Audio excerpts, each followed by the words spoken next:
Հարգելի այնակիցներ, Ադրբեջանա-թուրքական դաշինքի կողմից պարտադրված ծանրագույն պատերազմի հետևանքով գործնելով մեր սուրբ հայրենիքի զգալի մասը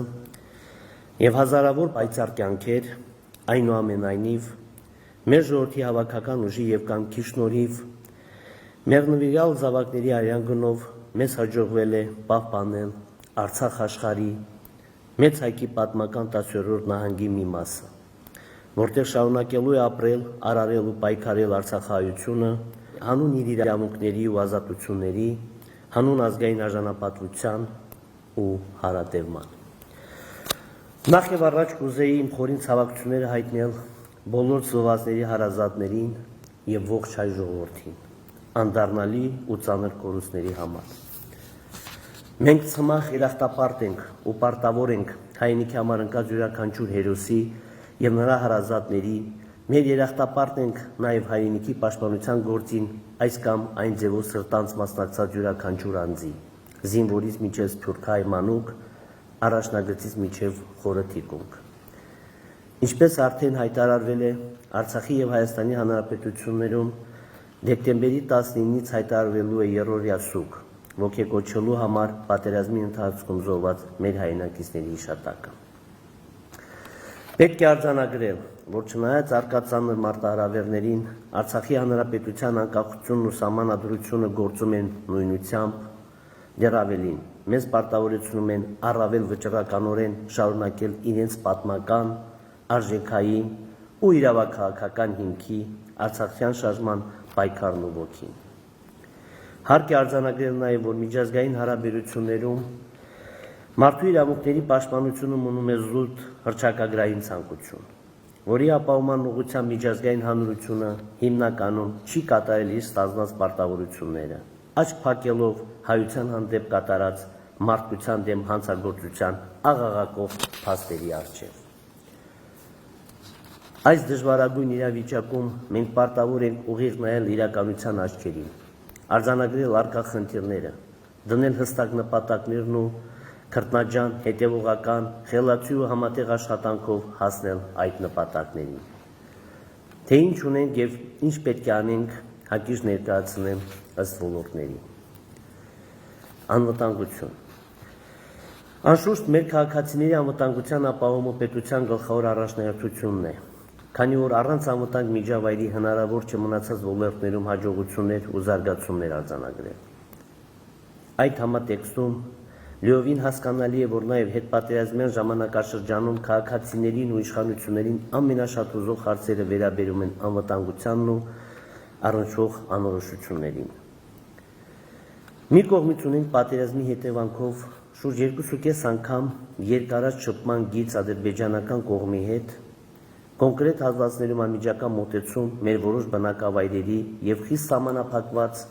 Մայր Հայաստանի հետ հաղորդակցության միջոցներ։ Մյուս կողմից ունենք սուղ մարդկային ու տեխնիկական միջոցներ եւ սահմանափակ ժամանակ նոր առաջնագիծն ամրացնելու համար, իսկ երրորդ կողմից ունենք ողջ հայ ժողովրդի ու Հայաստանի Հանրապետության շարունակական աջակցությամբ եւ Ռուսաստանի Դաշնության խաղաղապահ զորակազմի ներկայությամբ պայմանավորված անվտանգության երաշխիքներ։ Այժմ Արցախի իշխանությունները կատարում են հնարավոր ամեն ինչ մեր լիազորությունների ու կարողությունների սահմաններում առկա անվտանգային մարտահրավերների չեզոքացման ու անորոշությունների հստակեցման ուղղությամբ, որոնց մի մասը կախված է նաև ամենաբարձր մակարդակի միջազգային բանակցությունների արդյունքներից։ Այնուամենայնիվ, անկախ առկա օբյեկտիվ դժվարություններից մեկ բան ակնհայտ է մեզ համար, այն է, պաշտպանության բանակը ողջ հայության աջակցությամբ շարունակելու է իր գործառույթներն ու ջանքերը Արցախի բնակության ֆիզիկական անվտանգության ապահովման ուղղությամբ, որոնք լրացում են Ռուսաստանի Դաշնության խաղաղապահ զորակազմի երաշխիքներով։ Այնուհանդերձ, ադրբեջանական կողմը շարունակում է իր մշտական սադրիչ վարքագիծը, որի ցնցուն օրինակներից են վերջին օրերին նրանց գործողությունները Խծաբերդի ու Բերդաձորի հատվածներում։ Պաշտպանության բանակի զինծառայողների եւ ռուս խաղաղապահների կողմից կանխվել են ադրբեջանական զինծառայողների տարբեր սանդրանքներ, իսկ 3 երեկոյան նրանց դուրս են մղել Շուշիի հին Շենգյուղի մերձակայքից։ Այս օրերին Բերդաձորի ուղղությունը ոչ միայն չի տուժել, իսկ հակառակորդին թույլ չի տրվել մուտք գործել որևէ բնակավայր։ Ցավոք Խծաբերդի ուղղությամբ մեր մի քանի տասնյակ զինծառայողներ գերի են ընկել ադրբեջանական կողմին եւ այժմ պաշտպանության նախարարությունը պարզում է բոլոր հանգամանքները։ Ես անձամբ հետևողական եմ լինելու, որ այս միջադեպի մեղավորները ենթարկվեն իրավապահ պատասխանատվության։ Նրանց արագ ու անվտանգ վերադարձը հայրենիք պետք է լինի բոլորիս առաջկա ջանքերի կիզակետում եւ արդեն իսկ քայլեր ձեռնարկում են այդ ուղղությամբ։ Հաշվի առնելով Ռուսաստանի Դաշնության ստանձնած խաղաղապահ մանդատն Արցախում, ակնհայտ է, որ նոյեմբերի 9-ի եռակողմ հայտարարության դրույթների ու ձևավորված շփման գծի խախտումները հստակ անհարգալից վերաբերմունք է Ռուսաստանի եւ միջնորդական ջանքերի եւ խաղաղապահ մանդատի նկատմամբ։ Ուստի Հայաստանի Հանրապետության ռազմաքաղաքական ղեկավարության հետ միասին աշխատում ենք ռուսական կողմի հետ, որպեսզի համատեղ կանխենք ադրբեջանական սանդրակները, իսկ պաշտպանության բանակը իհարկե զուգահեռաբար կատարում է իր պարտականությունները եղած հնարավորությունների սահմաններում։ Արտաքին քաղաքականություն։ Արցախի հանրապետության արտաքին քաղաքական ուղղություններն ու առաջնահերթությունները ընդհանուր առմամբ չեն փոխվել, սակայն կրել են փոփոխություններ իրենց ուժգնության առումով։ Մասնավորապես հարկ է առանձնացնել հետևյալ հիմնական ուղղություններն ու նպատակները։ Արտաքին քաղաքականության գլխավոր ուղղությունը Արցախի ժողովրդի անվտանգության ապահովումն է նաև քաղաքական գործիքակազմով։ Պետք է Արցախի ու Հայաստանի Հանրապետության արտաքին քաղաքական ամբողջ ներուժը խելացի ու հետևողական կերպով սպասարկի այդ առաջնահերթ նպատակի իրագործմանը, ապահովելով կայուն, տևական ու արժանապատիվ անվտանգ միջավայր սեփական հայրենիքում ապրելու համար։ Երկրորդ ուղղությունը Արցախի միջազգային կարգավիճակին առնչվող հարցերի հստակեցումն է, որը ենթադրում է Արցախի Հանրապետության անկախության միջազգային ճանաչում, հիմնված մեր ժողովրդի ինքնորոշման իրավունքի իրացման փաստի անվերապահ ճանաչման վրա։ Եթե նախապատերազմյան ժամանակահատվածում հակամարտության կարգավորման հիմքում դրված էին 3 հիմնական սկզբունքներ՝ ուժի եւ ուժի սպառնալիքի կիրառման բացառում, ժողովրդերի ինքնորոշման իրավունք եւ տարածքային ամբողջականություն, ապա այս պատերազմը պարզապես վերացրել է դրանցից երկուսը՝ ուժի սպառնալիքի բացառման ու տարածքային ամբողջականության սկզբունքների իմաստը։ Մասնավորապես աշխարհի համար քննարկումից դուրս է այն ճշմարտությունը, որ Ադրբեջանն է դիմել ուժի կիրառման, որի ընթացքում համակարգված ու դիտավորյալ կերպով կատարվել է մարդկության դեմ ուղղված եւ բազմաթիվ պատերազմական հանցագործություններ Թուրքիայի ու վարձկանների ակտիվ մասնակցությամբ։ Ընդ որում, այժմ ոչ մի տեսանելի հիմք չկա պնդելու, որ միջազգային հանրությունը ցանկություն ունի պատժելու Ադրբեջանին ուժի ապօրինի կիրառման եւ մարդկության դեմ հանցագործության համար։ Բացի դրանից, ուժի կիրառման եւ քաղաքական պայմանավորվածության հետևանքով ոչ միայն Ադրբեջանը չունի միջազգային ընկալման տարածքային ամբողջականության խնդիր, այլև այդ երկիրը վերջին պատերազմում բռնազավթել է 1991 թվականի հռչակմամբ Լեռնային Ղարաբաղի Հանրապետությանը պատկանող որոշ տարածքներ, Իլրումն 1990 թվականի զավթած այլ տարածքների, տասնյակ հազարավոր բնիկ հայերին դարձնելով անօթևան։ Ուստի, եթե 3 սկզբունքներից երկուսը դարձել են ժամանակավրեպ, ապա պարտադիր է անհապաղ կյանքի կոչել նաև 3-րդ սկզբունքը՝ Արցախի ժողովրդի ինքնորոշման իրավունքի իրացման փաստի ճանաչումը, որպեսզի հնարավոր լինի մտածել հակամարտության կարգավորման մասին։ Այդ առումով կարևոր է հաշվի առնել եւ Արցախի ժողովրդի կրած զրկանքներն ու տառապանքները եւ նոր ոչռագործությունների արկա գոյաբանական վտանգները, Արցախի Հանրապետության միջազգային ճանաչումը դիտարկելով որպես փոխհատուցող ու կանխարգելիչ մեխանիզմ։ Բոլորի համար հասկանալի է, որ միջազգայինորեն ճանաչված կարգավիճակը նշանակալի գործնական երաշխիքներ է տալու մեր ժողովրդի անվտանգության ու իրավունքների պաշտպանության ապահովման համար։ Երրորդ ուղղությունը Արցախի հանրապետության տարածքային ամբողջականության վերականգնումն է, որը ունի եւ անվտանգային եւ հումանիտար նշանակություն մեր ժողովրդի համար։ Չորրորդ ուղղությունը մարդասիրական հարցերի կարգավորումն է, որը ներառում է թե գերիների ու անհետ կորածներին առնչվող խնդիրների լուծում, թե տեղահանված անձանց իրենց բնակավայրերի վերադարձի ապահովում, թե հոգևոր մշակութային ժառանգության պատշաճ պաշտպանություն։ Այդ համատեքստում շատ կարևոր է միջազգային մարդասիրական շարունակական աջակցության ապահովումը, որի առաջամարտիկն է դարձել օտարերկրյա պետություններից Ռուսաստանի Դաշնությունը, Արցախին ցուցաբերվող ուղիղ ու մեծածավալ աջակցությամբ։ Հույս ունեմ, որ այլ պետություններ ու միջազգային խոշոր կազմակերպություններ օրինակ կվերցնեն Ռուսաստանից, վերջապես կոտրելով Արցախի միջազգային արհեստական մեկուսացման սառույցը։ Անշուշտ Հայաստանի Հանրապետության անվերապահ, մշտական ու անգնահատելի աջակցությունը Արցախին որևէ կերպ չի կարելի դիտարկել այդ տեսանկյունից, եւ խոսքը բացառապես միջազգային աջակցության մասին է։ Հինգերորդ ուղղությունը սոցիալ-տնտեսական զարգացմանը եւ օտարերկրյա ներդրումների ներգրավման միտված արտաքին քաղաքականությունն է, ինչի շնորհիվ պետք է ձգտենք միջազգային մեկուսացումը վերացնել նաեւ տնտեսական առումով։ Հումանիտար եւ սոցիալական ոլորտ։ Արցախը վիրավոր է ոչ միայն մարդկային ու տարածքային կորուստների, այլ նաեւ ծագած բազմաթիվ եւ սուր մարդասիրական հիմնախնդիրների պատճառով, անհետ կորածներից ու գերիներից մինչև կացարաններ ու ավերված շինություններ, սոցիալական ապահովությունից մինչև հոգեբանական տրավմաներ։ Ուստի լուրումը նախապատերազմյան ժամանակահատվածում առկա մարտահրավերների ու կարիքների այժմ ձևավորվել են հսկայական ծավալի նոր կարիքներ, ինչը ենթադրում է պետական իշխանության ավելի արդյունավետ ու պատասխանատու աշխատանքի անհրաժեշտություն։ Մենք պետք է առաջին հերթին կարճ ժամանակահատվածում լուծենք մեր անօթևան քաղաքացիների կացարանների ու նվազագույն սոցիալական պայմանների ապահովման խնդիրները։ Դրան զուգահեռ ու հատկապես դրանցից հետո խնդիր ենք ունենալու բարենպաստ պայմաններ երաշխավորելու մեր բոլոր քաղաքացիների կյանքի որակի բարձրացման ու հանրապետության սոցիալ-տնտեսական զարգացման համար։ Այդ տեսանկյունից նախատեսում ենք մեկնարկել մի շարք ծրագրեր, մասնավորապես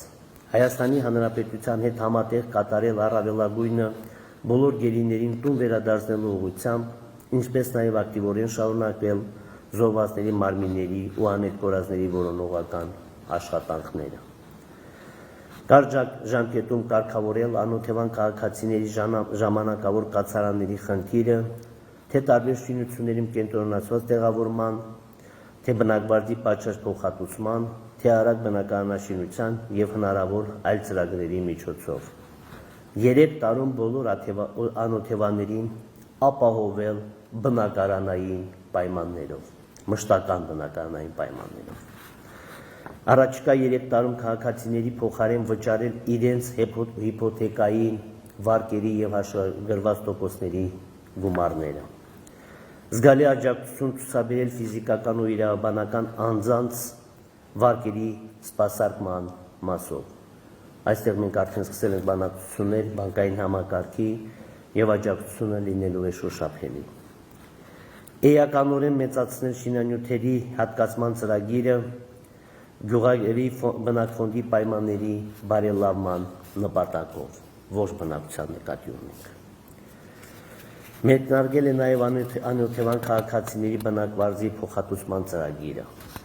Հայաստանի Հանրապետության հետ համատեղ մեկնարկել եւ շարունակվում է ոչ զինապարտ արցախցիներին ցուցաբերվող միանվագ ֆինանսական աջակցության ծրագիրը։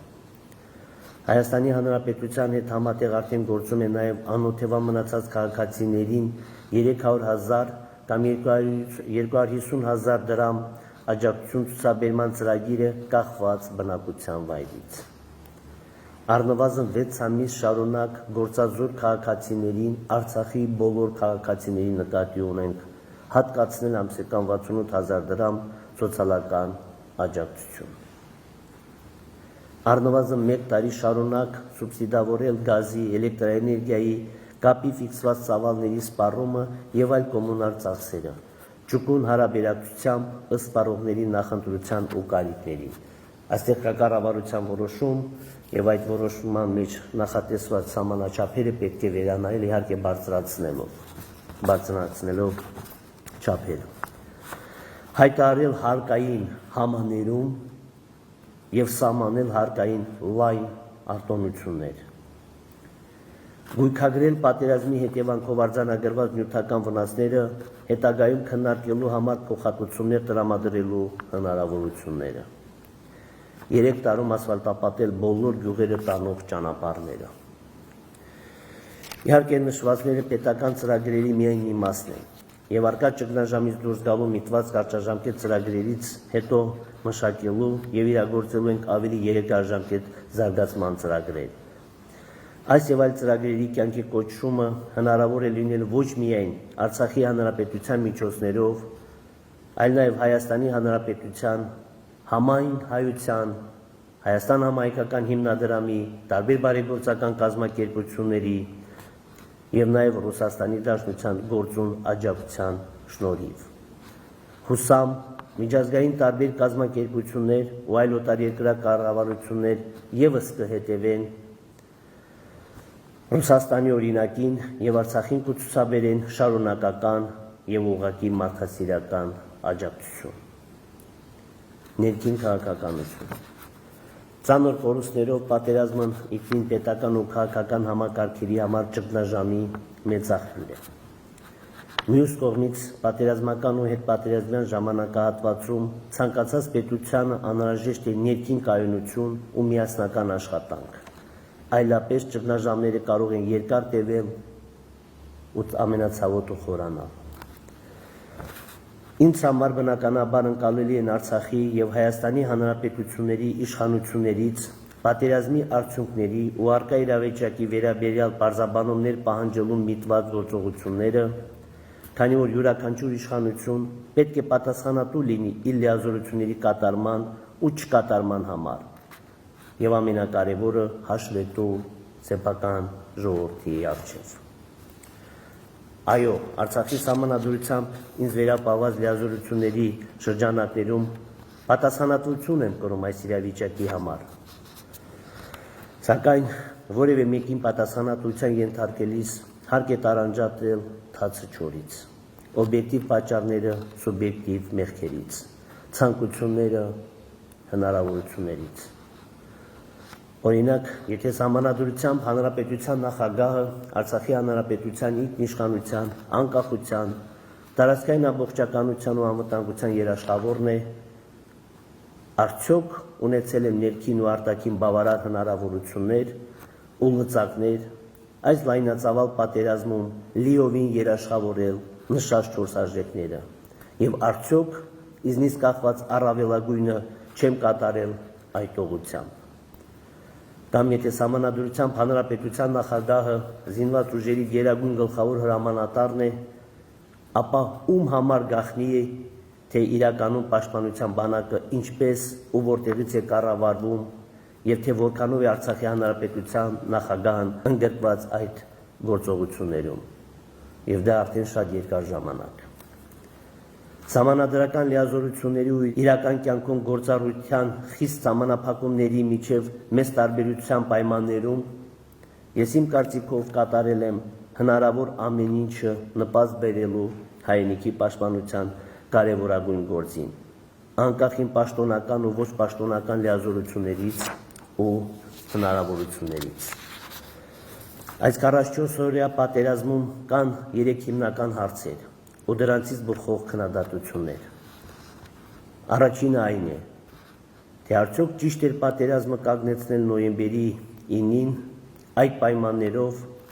եւ այդ հարցին անկեղծորեն պատասխանել եմ քանիքս, որ այդ պահին այլընտրանքն ավելի մեծ մարդկային ու տարածքային կորուստներ էր ընդհուպ լիիրավ հայրենազրկում։ Երկրորդ հարցն այն է,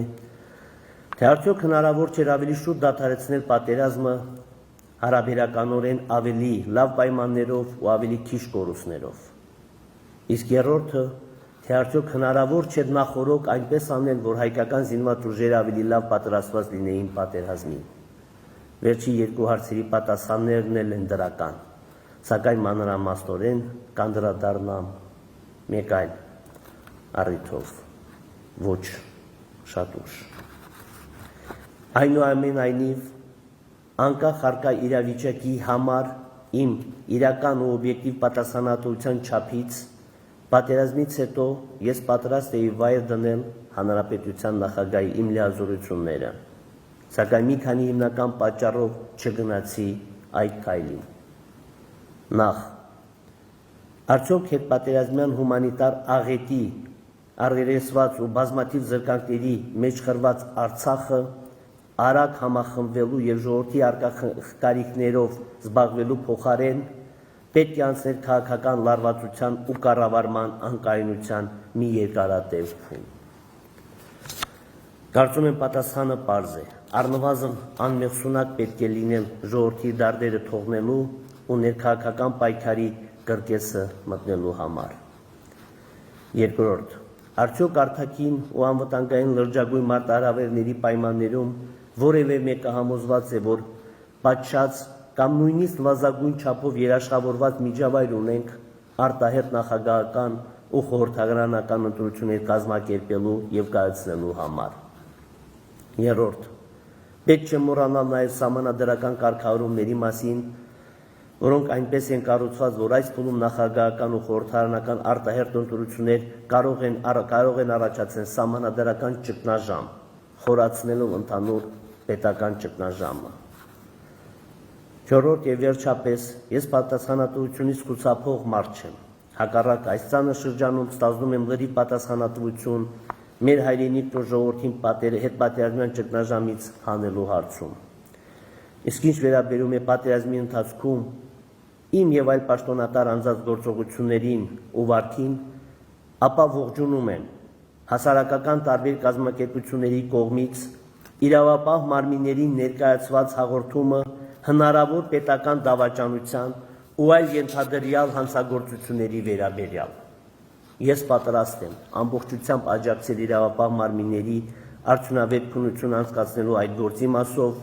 պատրաստ եմ նաև անձամբ պարզաբանումներ ներկայացնել։ Իսկ ինչ վերաբերում է հետաքննության արդյունքներին ու դրանցից բխող գործողություններին, ապա ոչ միայն պատրաստ եմ կրել իմ բաժին պատասխանատվությունը, այլ նաև պարտավոր եմ իմ լիազորությունների շրջանակներում հնարավորինս կատարել կոնկրետ հարցերով մեղավորներին պատասխանատվության ենթարկելու և վերապահված խնդիրները լուծելու ուղղությամբ։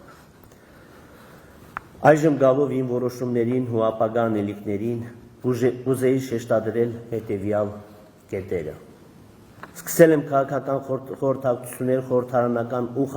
արտախորհրդարանական բոլոր հետաքրքրված ուժերի և հասարակական տարբեր խմբերի հետ, որպեսզի համատեղենք մեր ջանքերը այս ճգնաժամը հաղթահարելու հարցում։ Արդեն մի շարք ուժերի հետ ունենք կոնկրետ պայմանավորվածություններ ու ջանքերի մեկտեղում, այլոց հետ շարունակում ենք քննարկումները և տեսնում եմ հնարավորությունը բոլորի հետ փոխհամագործակցելու։ Հարկ է ընդգծել, որ համագործակցությունը պետք է լինի լայն ընկալմամբ, այլ ոչ թե սահմանափակվի քաղաքական պատասխանատվության ստանձնմամբ տարբեր պաշտոններում կոնկրետ անձանց նշանակման տեսքով։ Այսինքն յուրաքանչյուր կարողունակ ու սրտացավ ուժ ու անձ պետք է հնարավորություն ստանա իր ներուժը ծառայեցնելու մեր նույնական նպատակի կյանքի կոչմանը, իսկ այդ ճանապարհին ես միշտ բաց եմ լինելու բոլոր ուժերի ու անձանց հետ համագործակցելու հարցում։ Թեև սահմանադրությունը հանրապետության նախագահին օժտում է լայն լիազորություններով, սակայն նշված համագործակցության ու միասնականության տրամաբանությունից ելնելով պատրաստակամ եմ հայրենիքի ու ժողովրդի համար կենսական նշանակության որոշումները կայացնել ազգային ժողովի, անվտանգության խորհրդի և ավելի լայն հասարակական քաղաքական շրջանակների հետ համախոհորդ։ Ընդհանրապես, հանրային քննարկումների անցկացումը պետք է դառնա մեր քաղաքական մշակույթի ու կառավարման համակարգի օրգանական մասը։ Որոշել եմ հրաժարվել Ազատ հայերենիք կուսակցության նախագահի պաշտոնից և դուրս գալ կուսակցությունից, որպեսզի հանրապետության նախագահի պաշտոնում ես կարողանամ գործել եւ ընկալվել որպես պետության վերկուսակցական գլուխ, որպես մի գործիչ, որը պետք է ընդունի որպես հատկապես ճգնաժամային իրավիճակում համախմբող անձ։ Միևնույն ժամանակ գիտակցելով պատերազմի հետևանքով առաջացած հանրային ու քաղաքական որոշակի տրամադրությունները, հանրապետության նախագահի պաշտոնից իմ հրաժարականի անհրաժեշտության մասով կուզեի նշել, որ պատրաստ եմ հրաժարական տալ առաջին իսկ հնարավորության դեպքում, երբ հանրապետությունը ներքին ու արտաքին պայմանների ու սահմանադրական կարգավորումների առումով պատրաստ լինի պատշորեն ու արժանապատվորեն հաղթահարել նախագահական ու խորհրդարանական ընտրությունների ծանր դժվարությունները։ Առաջկա օրերին հաստատելու եմ կառավարության նոր կառուցվածքը, օպտիմալացնելով տարբեր գերատեսչություններ, որպեսզի հնարավոր լինի բարձրացնել դրանց աշխատանքի արդյունավետությունը եւ խնայել հանրային միջոցներ։ Հաստատելու եմ նաեւ կառավարության նոր կազմը, կատարելով նշանակալի կադրային փոփոխություններ, այդ թվում ուժային կառույցներում։ Ընդգծեմ, որ նոր կադրերի ընտրության հարցում հնարավորինս առաջնորդվելու եմ նրանց մարդկային ու մասնագիտական արժանինքների եւ հանրային հեղինակությամբ։ Արցախի հանրապետության պաշտպանության ու անվտանգության առնչվող նախագահի բոլոր հրամանագրերն ու կառավարության որոշումները ընդունելու են բացառապես անվտանգության խորհրդի դրական եզրակացությամբ, մնացած մարմինների կողմից ընդունվող վերաբերելի իրավական ակտերի մասով եզրակացություններ տալու համար կմշակեմ համապատասխան մեխանիզմներ։ Անվտանգության խորհրդի կազմը կընդլայնի, որում ընդգրկված կլինեն ոչ միայն կոնկրետ լիազոր պաշտոնատար անձիկ, այլ նաև հասարակական քաղաքական տարբեր շրջանակների ներկայացուցիչներ։ Պետական կառավարում։ Այժմ պետական կառավարման համակարգն ընդհանուր առմամբ ճգնաժամի մեջ է, որը բացասականորեն է անդրադառնում պատերազմի հետևանքների հաղթահարման աշխատանքների արդյունավետության վրա։ Ուստի նախատեսում եմ մի քանի օրվա մեջ կատարել բոլոր հիմնական կառուցվածքային ու կադրային փոփոխությունները եւ արագացնել ու բազմապատկել հրատապ հիմնախնդիրների լուծման ջանքերը։ Ժողովրդի հրատապ կարիքների գոնե նվազագույն բավարարումից հետո մենք պետք է ձեռնամուխ լինենք կառավարման բարեփոխումների, որոնց մի մասը նախատեսել էինք նախապատերազմյան ժամանակահատվածում, իսկ մնացածի կարիքը դրսևորվել է պատերազմական ու հետպատերազմյան պայմաններում։ Այդ երկարատև բարեփոխումների արդյունքում կբարելավեն հանրային ծառայողների մասնագիտական կարողությունները, կբարձրանա վարչարարության, քաղաքացիների սպասարկման, հանրային միջոցների ծախսման, պետական ծրագրերի իրականացման եւ մի շարք այլ գործընթացների ու ինստիտուտների արդյունավետությունը։ Պետական կառավարման բոլոր մարմիններին ու պաշտոնատար անձանց պահանջում եմ կատարել չափազանց պատասխանատու ու սրտացավ աշխատանք հետպատերազմյան ծանր մարտահրավերների հաղթահարման ուղղությամբ։ Մեզնից ոչ ոք բարոյական իրավունք չունի գլուխը հանգիստ բարձի դնել, եթե գիտի, որ իրենից է կախված զոհվածի կամ անհետ կորածի հարազատի, վիրավորի, անօթևանի կամ մեկ այլ խոցելի անձի այս կամ այն հարցի լուծումը։ Մեզնից ոչ ոք իրավունք չունի իրեն թույլ տալ շռայլություններ, երբ շատ անձիկ զրկված են կյանքի նվազագույն պայմաններից, երբ զոհվածների ու անհետ կորածների զավակները կարիք ունեն պարզուշադրության։ Յուրաքանչյուր հանրային ծառայող պետք է գիտակցի, որ այժմ Արցախի բոլոր բնակիչները այսպես թե այնպես խոցելի են, եւ բոլորս պարտավոր ենք ծառայել նրանց։ Պարտավոր ենք ինքներս սրտացավության ու ծառայության օրինակ լինել մնացածների համար։ Ես ակնկալում եմ, որ հասարակությունում երկար ժամանակ կտիրի փողօգնության ու ամերաշխության աննախադեպ մթնոլորտ, ինչի շնորհիվ մեզ կհաջողվի արագորեն հաղթահարել այս ճգնաժամային իրավիճակը։ Իդեպ, նշվածի համատեքստում կուզեի անդրադառնալ նաև առաջնագծում ու թիկունքում սեփական պարտականությունների կատարումից խուսափած անձանց վերաբերյալ հանրային տրամադրություններին։ Այո, հանրության մեջ արկա է իրավացի, պարսավանք ու պահանջկոտություն նրանց հանդեպ, և բարձրաստիճան պաշտոնատար անձիկ և հանրային ծառայության ցածր օղակի և մասնավոր հատվածի տարբեր աշխատակիցներ այդ հիմքով հեռացվել են աշխատանքից։ Պատերազմի ընթացքում ես հրապարակել եմ աշխատանքից ազատված որոշ բարձրաստիճան պաշտոնատար անձանց ցանկը։ Ավելին, առաջնագծի ու թիկունքի դասալիկները չպետք է հետագայում նույնպես որևէ հնարավորություն ստանան բարձրաստիճան պաշտոն զբաղեցնելու, քանի որ ժողովրդի համար ամենավճռական պահին իրենց պարտականությունների կատարումից խուսափած անձիկ պարզապես չեն կարող բարեխղճորեն ծառայել նույն ժողովրդին։ Իսկ ինչ վերաբերում է ցածր օղակի աշխատակիցներին, ապա հաշվի առնելով դեպքերի բազմազանությունը, ծագած որոշ իրավական հիմնախնդիրներն ու առկա ծավալները, այդ հարցը պետք է առանձին ուսումնասիրության առարկա դառնա, որպեսզի արդար որոշումներ կայացվեն։ Այնուամենայնիվ, հարկ է ընդգծել, որ խրախուսանքի միջոցներ կիրառելիս գործատուները պետք է անպայման հաշվի առնեն տվյալ աշխատակցի վարքը, պատերազմի ընթացքում բացառելով անարդար որոշումները բարեխիղճ աշխատակիցների նկատմամբ։ Սիրելի հայրենակիցներ, հիմնախնդիրներն ու մարտահրավերները չափազանց շատ են այս ժամանակահատվածում, երբեմն անկառավարելի ու անորոշ մեզ համար։ Սակայն մեր նախորդ ու գալիք սերունդների առաջ պարտավոր ենք ամուր կանգնել հայրենիքի փրկության և զարգացման դիրքերում։ Մենք ազգովի վճռական ենք պատվով դուրս գալու այս ծանր իրավիճակից, ուղղելու մեր մեջքը և առաջ շարժվելու մեր պատմական երթում։ Մենք պարզապես իրավունք չունենք ձախողվելու այս փուլում, ինչը կարող է նշանակել բոլոր փուլերի ձախողում։ Սա մեր արդար պայքարն է, մեր նախնիների պայքարի բնական շարունակությունը, և մենք միանշանակ հաջողելու ենք։ Ամրություն, անվտանգություն ու հարատևում հայոց սուրբ հայրենիքում։